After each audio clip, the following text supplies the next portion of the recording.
ঠাকুর এই জায়গাটাই, এই রুমটাতে মধ্যেই বসে থাকতেন।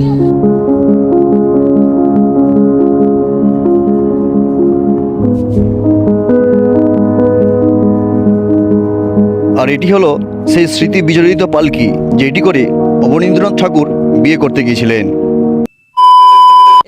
Hello friends, welcome back to my new blog. So কেমন আছো তোমরা সবাই? আই হোপ তোমরা সকলেই ভালো আছো। তো চলে আসলাম আজকে একটা নতুন ভিডিও তোমাদেরকে স্বাগতম জানাতে।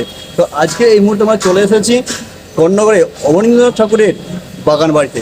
আজকে এই বাগান বাড়ির সমস্ত কিছু প্রত্যেকটা তথ্য আজকে তুলে ধরবো এই ভিডিওর মাধ্যমে। সো ভিডিওটা কন্টিনিউ করতে থাকো। সকাল সকাল আমরা বেরিয়ে পড়েছিলাম একটা লং সফর জার্নিতে। জার্নিটি ছিল হুগলি জেলার কর্ণগরে অবস্থিত শিশু সাহিত্যিক অবনীন্দ্রনাথ ঠাকুরের বাগানবাড়ি পরিদর্শন করতে। এই বাগানবাড়ির পুরোপুরি কাহিনী তুলে ধরব এই ভিডিওর মাধ্যমে। বন্ধুরা, আমাদের জার্নি শুরু হয়েছিল হুগলির খানাকুল থেকে এবং আমাদের জার্নি পথেই পড়েছিল 1772 সালে জন্মগ্রহণ করা রাজা রামমোহন রায়ের জন্মস্থান রাধানগর গ্রাম। তাই রামমোহন রায়ের স্মৃতি মন্দির সহ মেমোরিয়াল ও গ্রন্থাগারটিকে কিছুটা ক্যাপচার করে দেখানোর চেষ্টা করলাম। এটি হলো মেমোরিয়াল হল, যেখানে সংরক্ষণ করে রাখা আছে রামমোহন রায়ের সারা জীবনের কার্যকলাপ ও তার সমস্ত স্মৃতি। আর এটি হলো গ্রন্থাগার, যেখানে রামমোহন রায়ের লেখা বইগুলিকে সংরক্ষিত করা হয়েছে। এরপর আমরা বেরিয়ে পড়লাম আমাদের পরবর্তী সফর গন্তব্যের দিকে। রাস্তার দৈর্ঘ্য ছিল 82 কিলোমিটার। যদিও হাতে যথেষ্ট সময় নিয়ে বেরিয়ে পড়েছিলাম। বর্ষার দিন, বিশ্বাস নাই মেঘমামা কখন কোথায় কেঁদে দিয়ে সময়টাকে আটকে দেবে তার কোনো গ্যারান্টি নেই। এইসব কথা ভাবতে ভাবতেই আমরা পৌঁছে গেলাম তারকেশ্বর রেল স্টেশনে।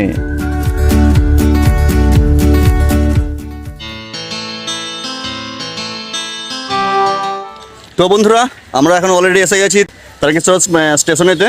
তো আমরা এখান থেকে ট্রেন ধরবো, ট্রেন ধরে আমরা যাব আমাদের সেই গন্তব্য জায়গাতে। ওকে, তো আমাদের ট্রেন আছে কটায়? 10:25 না? 10:25 আমাদের ট্রেন আছে। 9:52 এখন 9:52, মানে এখন ঢের দেরি, এখন প্রায় 40 মিনিট 42 মিনিট মতো আমাদেরকে ওয়েট করতে হবে। তো চলো আমরা এখন ওয়েট করছি, তারপর দেখা হবে সেইখানে। ওকে, ট্রেনটা আসতে পারো।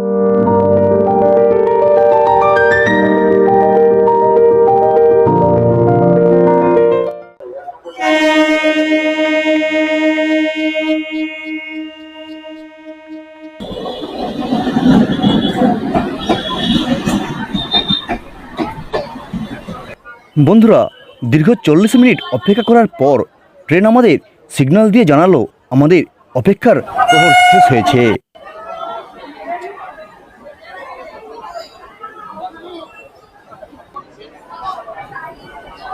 এই হলো চলন্ত ট্রেনের দুরন্ত মানুষ। তবে এই তারকেশ্বর টু হাওড়া রুটের লোকাল ট্রেনে ডেলি যাতায়াত প্যাসেঞ্জারদের ভোগান্তি আজীবনকাল হয়েই আসছে। এদের নতুন করে বলার মতো আর কিছুই নাই।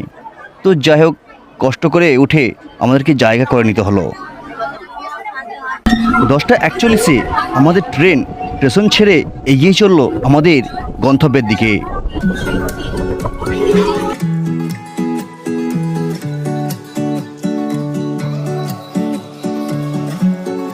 তবে দিনটা ছিল বেশ সুন্দর। বর্ষার দিন, চারিদিকে মেঘলা আকাশ, সবুজ প্রান্তর, এক মনোরম দৃশ্য তুলেছিল এই প্রকৃতি।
বন্ধুরা, আমরা 44 কিলোমিটার এবং 15টি স্টেশন অতিক্রান্ত করার পর আমরা এসে পৌঁছালাম কোন্নগর স্টেশনেতে।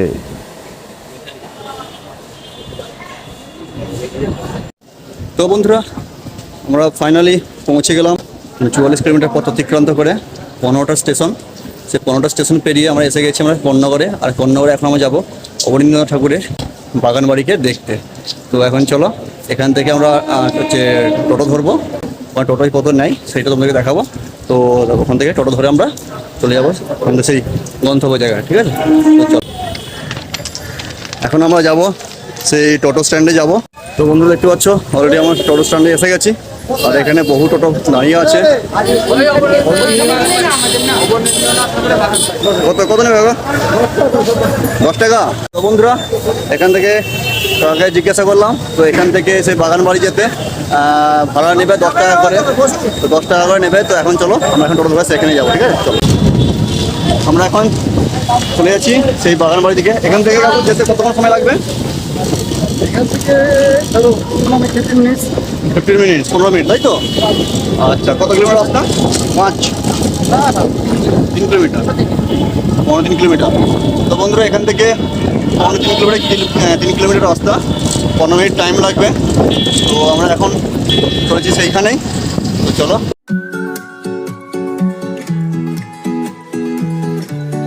তো বন্ধুরা দেখো, অলরেডি আমরা এই মুহূর্তে চলে এসেছি সেই রবীন্দ্রনাথ ঠাকুরের বাগান বাড়ির মেন গেটের সামনে। তো দেখতে পাচ্ছ, এই হচ্ছে সেই বাগান বাড়ির মেন গেট।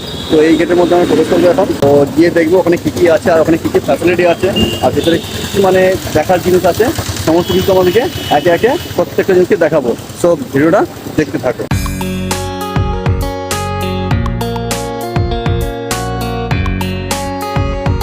প্রথমে গেট মুখে প্রবেশ করে আগেই বন্ধুরা দেখতে পাবে যে এখানে সাহিত্যিক সম্রাট অবনীন্দ্রনাথ ঠাকুর তার মূর্তিটা এখানে বানানো আছে, দেখতে পাচ্ছ। এই হচ্ছে বাগান বাড়ি যাওয়ার মেন রাস্তা। তো চলো, বিস্তারিত তোমাদেরকে সব দেখাবো।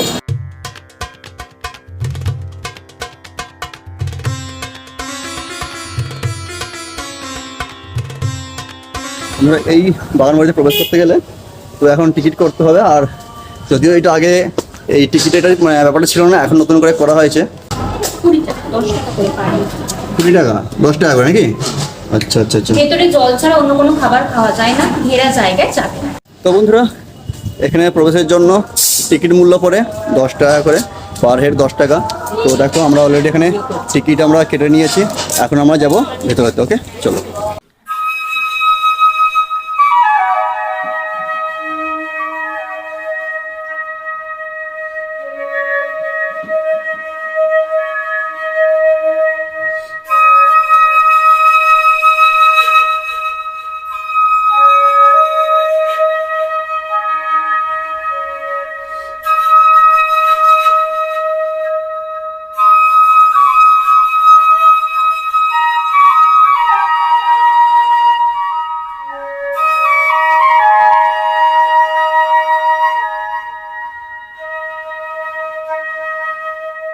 জাস্ট বন্ধুরা, আমরা এই বাগান বাড়িতে প্রবেশ করেছি, টিকিট করেছি, সংসারে জাস্ট প্রবেশ করেছি, সামনে বৃষ্টি শুরু হয়ে গেল। তো দেখতে পাচ্ছ, বৃষ্টি হচ্ছে এরকম। চলো, এখন আমরা বসে আছি, বৃষ্টিটা থামার পরেতে তারপরে তোমাদেরকে বাগান বাড়িটা ঘোরাবো।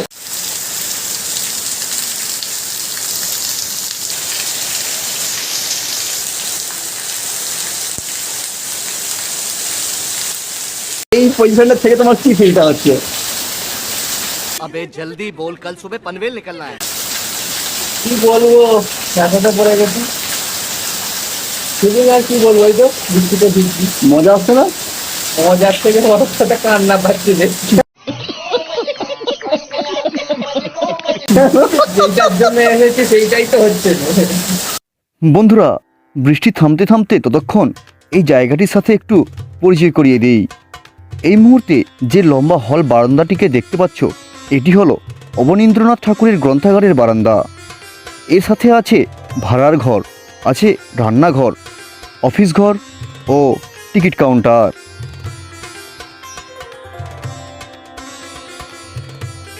এবারে আমরা যাব গ্রন্থাগারের দিকে। বন্ধুরা, এটি হলো অবনীন্দ্রনাথ ঠাকুরের গ্রন্থাগার। তবে এই গ্রন্থাগারে অবনীন্দ্রনাথ ঠাকুরের বইগুলি খুবই সীমিত পরিমাণে স্টক করা হয়েছে। তার মধ্যে আছে অবনীন্দ্রনাথ ঠাকুরের লেখা বুড়া আঙুর, নালক, বাগেশ্বরী শিল্প প্রবন্ধবলী, ক্ষীরের পুতুল ইত্যাদি। দীর্ঘ 1 ঘন্টার অপেক্ষা করার পর বৃষ্টি থামার পরে আমরা বেরিয়ে পড়লাম আমাদের কাজে। তো বন্ধুরা, অলরেডি আমরা এসে হাজির হয়েছি সাহিত্য সম্রাট অবনীন্দ্রনাথ ঠাকুরের বাগান বাড়িতে। তো এই বাগান বাড়িতে প্রবেশ করেই তোমরা প্রথমেই দেখতে পাবে যে খুব সুন্দর একটা মুহূর্ত, একদম ফ্রন্ট মুখে দেখতে পাবে সুন্দর করে বাঁধানো আম গাছ এবং বেল গাছ আছে। সেই বেল গাছে এবং গোড়াটি খুব সুন্দরভাবে বাঁধানো হয়েছে। তার উপরে দেওয়া আছে কচিয়া ঝাউ গাছ। কচিয়া ঝাউ গাছ দিয়ে খুব সুন্দর করে এই জায়গাটি সাজিয়ে রাখা হয়েছে, মানে অ্যাকচুয়াল যেটা বলা হয় বাগান বাড়ি। তো সত্যি মানে খুবই অপূর্ব। তো তোমাদেরকে এখানে কি কি আছে সমস্ত কিছু একে একে তুলে ধরবো। তো বন্ধুরা দেখতে পাচ্ছ, এই হচ্ছে সেই কচিয়া ঝাউ। তো স্টোভ দিয়ে এই জায়গাটার মধ্যে সাজানো হয়েছে, খুব সুন্দর লাগছে। আর এই জায়গাটা দেখো, এই অর্থাৎ বিশ্ব বাংলার জিনিস, মানে এটা মানে প্রকৃতির স্ট্রাকচারটা দেখছো কত সুন্দর লাগছে, খুব সুন্দর লাগছে জায়গাটায়। সেই সঙ্গে বিভিন্ন রকমারি গাছ দিয়ে এই বাগানটিকে সাজানো হয়েছে, মানে এক কথায় বলা যায় খুবই সুন্দর, অপূর্ব।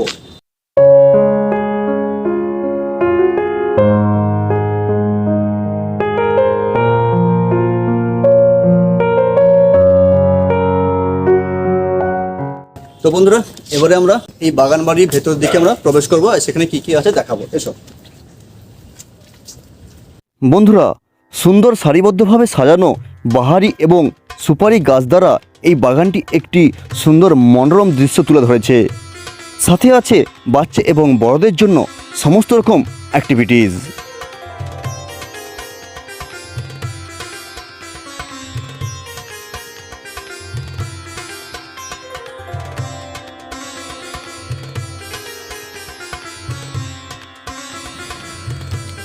যেহেতু বর্ষাকাল বন্ধুরা, তো সেই কারণে তোমাদেরকে পুরোপুরি নিচেটা নেমে দেখাতে পারছি না। বন্ধুরা, এখানে একটি আশ্চর্যজনক ব্যাপার হলো এই বাগান বাড়ির প্রতিটি বড় বড় বৃক্ষগুলির গোড়াগুলি সুন্দরভাবে ডিজাইন করে বাঁধানো, যা এই বাগান বাড়ির সৌন্দর্যকে আরও বৃদ্ধি করে তোলে। তবে এই গঙ্গা সংলগ্ন বাগান বাড়িতে আসলে অবশ্যই কিছুক্ষণের জন্য হলেও তোমাদের মন ক্লেশ হয়ে উঠবে, কথা দিলাম। তবে এইখানে সারা বাগান জুড়ে আছে সুন্দরভাবে কাঠের তৈরি বসার জায়গা, যে জায়গাগুলিতে বসে এই সুন্দর জায়গাটির আনন্দ উপভোগ করতে পারবে। তো বন্ধুরা, এই বাগান বাড়িটিকে পৌরসভা আন্ডারে 2007 সালে 28শে মে পশ্চিমবঙ্গ হেরিটেজ কমিশন দ্বারা ঐতিহ্য দেওয়া হয় এবং সেই সঙ্গে শিশু সাহিত্যিক অবনীন্দ্রনাথ ঠাকুরের মূর্তি স্তম্ভটিকে সযত্নে আজও রাখা হয়েছে।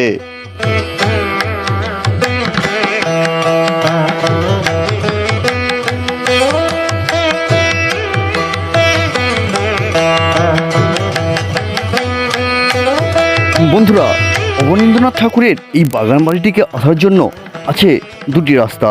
এটাই হচ্ছে মেন রাস্তা, আর এই হলো আরেকটি রাস্তা, এবং এই দুটি বিভক্ত রাস্তাকে যুক্ত করেছে এই সুন্দর রকমারি বাহারি গাছ দ্বারা সজ্জিত এই বাহারি রাস্তাটি দ্বারা।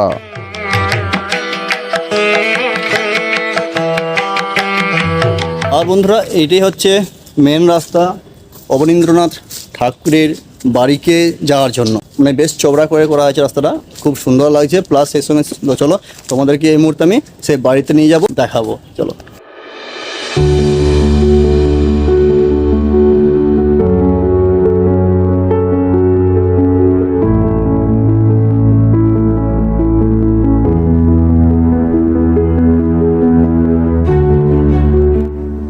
বন্ধুরা, এই হলো অবনীন্দ্রনাথ ঠাকুরের বাড়ি। জাস্ট এদিকে লক্ষ্য রাখো, এই যে বাড়ি দেখতে পাচ্ছ, সুন্দর করে রেলিং দিয়ে ঘেরা আছে, আর এই যে জানালা, এইদিকে জানালা।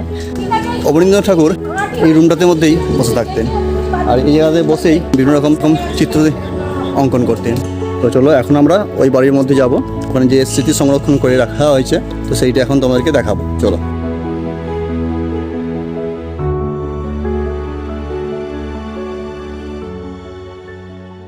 এই মুহূর্তে আমি দাঁড়িয়ে আছি শিশু সাহিত্য সম্রাট অবনীন্দ্রনাথ ঠাকুরের একদম বাড়ির সামনে।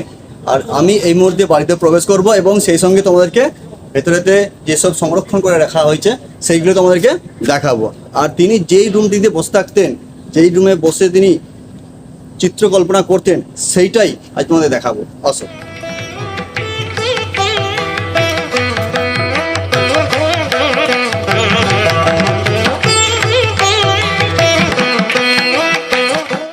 তো বন্ধুরা, এই হচ্ছে অবনীন্দ্রনাথ ঠাকুরের বাড়ি। আর এই বাড়িটাতে তিনি থাকতেন। আর এই বাড়িটার মধ্যে এই যে ছোট্ট একটি বারান্দা আছে দেখতে পাচ্ছ, এই হচ্ছে সেই বারান্দা। এই হচ্ছে বারান্দা। আর এই বারান্দার মাঝেই বসে তিনি এই জানালা এবং এই জানালা, এই দুটি জানালার মধ্যে দেখে প্রকৃতির সুন্দর দৃশ্যের মধ্যে চিত্রনাট্য করতেন। যিনি অবনীন্দ্রনাথ ঠাকুর ছিলেন একজন চিত্রকলা শিল্পী। হ্যাঁ বন্ধুরা, কথিত আছে চিত্রশিল্পী শিশু সাহিত্যিক অবনীন্দ্রনাথ ঠাকুর তার ছেলেবেলার প্রথম অঙ্কন শিক্ষা পেয়েছিলেন এই বাড়িতে বসেই। শুধু তাই নয়, এই বাড়িতে একসময় ঠাকুর পরিবারের গণ্যমান্য ব্যক্তিদেরও যাতায়াত ছিল এবং স্বয়ং অবনীন্দ্রনাথ ঠাকুর ও তার জীবনের অধিকাংশ সময় কাটিয়েছিলেন এই বাগান বাড়িতেই। 1944 সালে অবনীন্দ্রনাথ ঠাকুর রচিত জোড়াসাঁকোর ধারে গ্রন্থে উল্লেখিত যে তিনি প্রথম এই বাগান বাড়িতে বসেই জীবনের প্রথম কুঁড়ে ঘরটি আঁকতে শিখেছিলেন।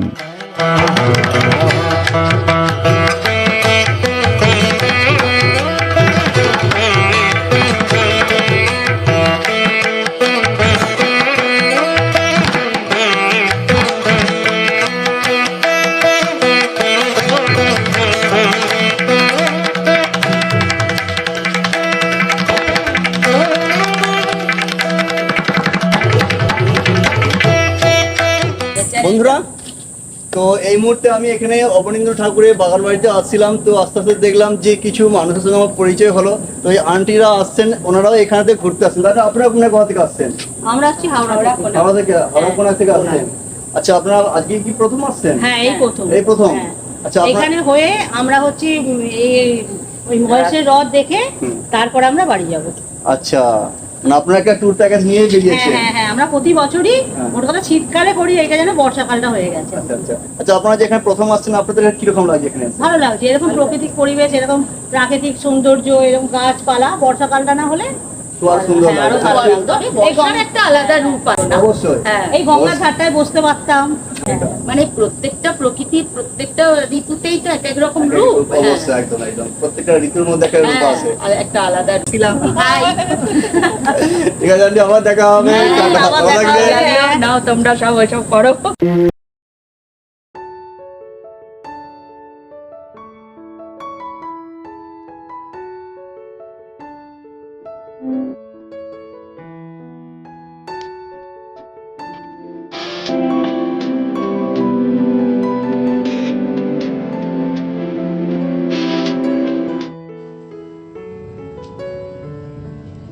বন্ধুরা, অবনীন্দ্রনাথ ঠাকুরের বাবা গুণেন্দ্রনাথ ঠাকুর 1817 সালে এই গঙ্গার সংলগ্ন 12 একর জমি কিনে এই বাগান বাড়িটিকে তৈরি করেছিলেন। যে সুন্দর মনোরম দৃশ্য তৈরি হয়েছিল সেইটিকে অনুভব করার জন্যই তিনি এই গঙ্গা সংলগ্ন জায়গাটিকেই কিনেছিলেন। বহু জায়গা দেখেছিলেন, কিন্তু সেই সব জায়গা ওনার পছন্দ একদমই ছিল না। কারণ তিনি চেয়েছিলেন যে একটা নিরিবিলি জায়গা, যেখানে স্নিগ্ধ পরিবেশ, শান্ত শৃঙ্খলার মধ্যে বিরাজ করবে, ঠিক সেই রকম জায়গায় তিনি চেয়েছিলেন। তার জন্যই তিনি এই গঙ্গা সংলগ্ন জায়গাটিকে কিনে এই বাগান বাড়িটিকে তৈরি করেছিলেন।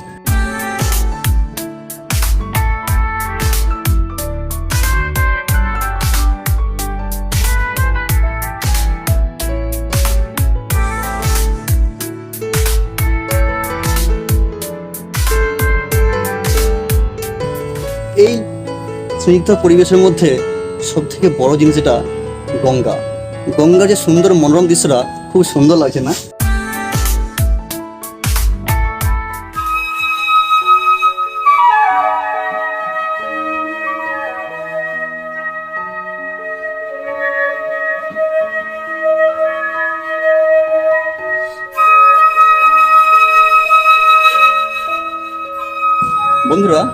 এই বাগান, এটা হচ্ছে বাগান বাড়ির মেন গেট, যে গেটটিকে তৈরি করা হয়েছিল একদম গঙ্গার সম্মুখপান দিকে। তো দেখতে পাচ্ছ এইখান থেকে জাস্ট লুকটা দেখো, জাস্ট ওয়াও লাগছে।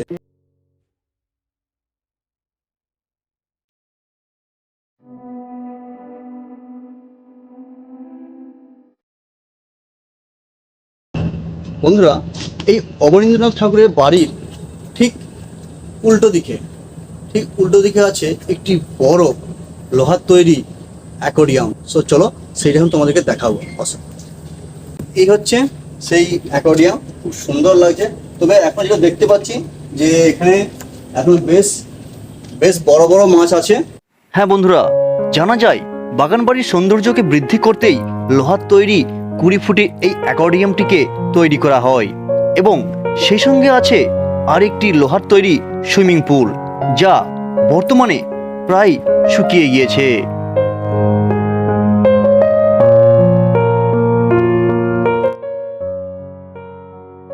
এটি হলো সেই কাঁঠাল গাছ, যেটিকে নিয়ে অবনীন্দ্রনাথ ঠাকুরের জড়িয়ে থাকা কিছু বাল্য স্মৃতি আজও বর্তমান। বন্ধুরা, অবনীন্দ্রনাথ ঠাকুরের বাড়ির সামনে হচ্ছে কাঁঠাল গাছ। এই কাঁঠাল গাছটির মধ্যে বহু স্মৃতি জড়িয়ে আছে। সেটা হচ্ছে অবনীন্দ্রনাথ ঠাকুর এই কাঁঠাল গাছের গোড়ায় বসেই তিনি চিত্র অঙ্কন করতেন, এবং তার থেকে বেশি ভাইটাল পয়েন্ট, তিনি এই কাঁঠাল গাছটির গোড়াতেই কাঠবিড়ালির বিয়ে দিয়েছিলেন। সব থেকে সুন্দর মুহূর্ত, আর সেই থেকেই কাঁঠাল গাছটি স্মৃতি জড়িত আজও বর্তমান। এটা অমরনাথ ঠাকুরের বাগান বাড়ি, এটা হচ্ছে ওনার বাড়ি। উনি এই বাড়িতে থাকতেন, ছোটবেলায় ছিলেন উনি। তারপরে ওনার বাবার মারা যাওয়ার পরে উনি এখান থেকে জোড়াসা করেছিলেন। এই জায়গাটা এমনি পরিত্যক্ত হয়ে পড়ে থাকে। এই জায়গায় আর কাঁঠাল গাছটা আপনারা নিশ্চয়ই দেখেছেন, যে কাঁঠাল গাছের তলায় বসে উনি কাঠবিড়ালির বিয়ে দিয়েছিলেন। ওইখানেই উনি বসে ছবি আঁকতেন, ওই কাঁঠাল গাছটা। আর এখানে সব থেকে পুরনো হচ্ছে ওই মাজারটা। মাজারটা হচ্ছে পুরনো, আর এখানে অনেক পুরনো গাছ রয়েছে, যে গাছগুলো হচ্ছে আম গাছ, বট গাছ, কাঁঠাল গাছ, অশ্বত্থ গাছ। এগুলো অনেক পুরনো গাছ। এগুলো পুরনো গাছগুলো, যেগুলো খুব বড় বড় যে গাছগুলো, সেগুলোই মানে পুরনো গাছ। আর নতুন যেগুলো হয়েছে সেগুলো তো এখন নতুন। এগুলো তো নতুন। পিছনে যে বট গাছ, যেখানে সাপের বোর্ড দেওয়া রয়েছে, এখানে সাপও আছে। আচ্ছা, সাপ বলতে মানে কি সাপ? বিষাক্ত না সাপ? বিষাক্ত বলতে চন্দ্রগোড়া, আর এমনি দিনের বেলাও বেরোয়, রাত্রিরেও বেরোয়। কেন কারোর ক্ষতি করে না কোনোদিন। আচ্ছা আচ্ছা, আপনার নাম দাদা? মনোজ কি? মনোজ রাজভর।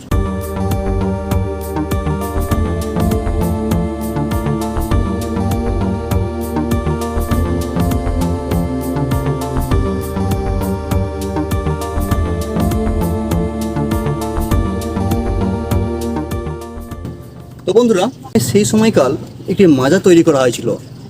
হিন্দুত্ববাদের মধ্যেও একটি জিনিস আজও স্মৃতি বিজড়িত হয়ে আছে, সেটি হচ্ছে মুসলিম সম্প্রদায়ের একটি ছোট্ট অঙ্গ, যেটি মাজা বলা হয়। মানবতার মধ্য দিয়ে সেই মাজাটিকে সেই সময়তে ভেঙে ফেলা হয়নি, সেই থেকে আজও সুন্দরভাবে গচ্ছিত করে রাখা হয়েছে এই মাজাটিকে। সবচেয়ে বড় কথা হচ্ছে, সেই সব মুসলিম সম্প্রদায়ের মানুষ আজও আসেন প্রতি বৃহস্পতিবার এই মাজাটিকে পরিষ্কার করতে এবং পূজা করতে, ও তাদের ধূপধুনো এবং প্রত্যেকটা তাদের কার্যনীয় করণগুলি করতে। বন্ধুরা, এটি হচ্ছে লাস্ট ব্যারিকেড এই বাগান বাড়ি। এখানে আসবে খুবই সতর্ক হবে, কারণ যেহেতু এটা গঙ্গা সংলগ্ন বাগান বাড়িটি, এখানেতে প্রতিটা মুহূর্তে বিষাক্ত সাপ দেখা যায়। তার জন্যই যিনি কেয়ারটেকার আছেন, উনি এই জায়গাটায় এই ধারটার দিকে প্রত্যেককে আসতে মানা করে। সো তোমরা যখন আসবে অবশ্যই এটা খেয়াল রাখবে যে এই দিকটা যেহেতু সাপের উপদ্রব বেশি, সেই কারণে অবশ্যই এই দিকটা লক্ষ্য রাখবে।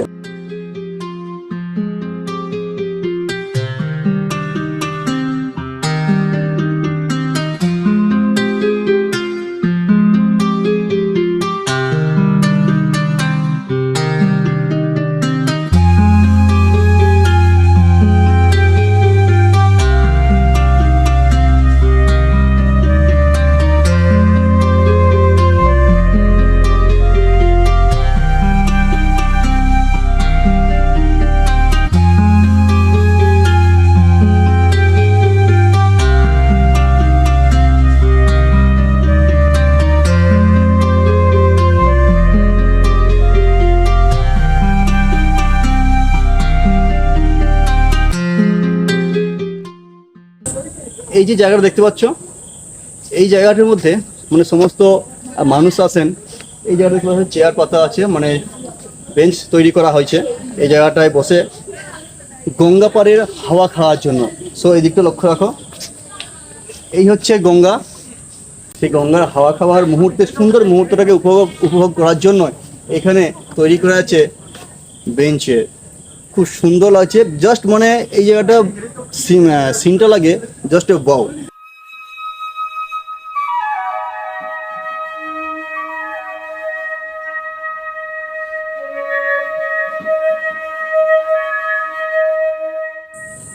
বন্ধুরা, সব ঠিকঠাকই চলছিল। অবনীন্দ্রনাথ ঠাকুরের বাবা গুণেন্দ্রনাথ ঠাকুর, তিনি যখন এই বাগান বাড়িটিকে তৈরি করেছিলেন, তখন অবনীন্দ্রনাথ ঠাকুর বাবার সঙ্গে মাঝে মধ্যেই এই বাগান বাড়িতে এসে প্রায় 1 মাস করে থাকতেন এবং প্রকৃতির করে তিনি হারিয়ে যেতেন। আর এই বাগান বাড়িকে ঘিরে সমস্ত কিছুই ঠিকঠাক চললেও 1881 সালে এক মর্মান্তিক ঘটনায় জর্জরিত হয় অবনীন্দ্রনাথ ঠাকুর। 1881 সালে গুণেন্দ্রনাথ ঠাকুর অর্থাৎ অবনীন্দ্রনাথ ঠাকুরের বাবা গুণেন্দ্রনাথ ঠাকুর মারা যান। তারপর থেকেই তিনি এই জায়গাটিকে পরিত্যাগ করেন। তিনি পরিত্যাগ করে যা গিয়েছিলেন, সেই থেকে আর এদিকে ফেরেন না।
তো বন্ধুরা, আজকে ভিডিওটা কেমন লাগলো তা দেখে কমেন্ট করে জানাতে ভুলো না।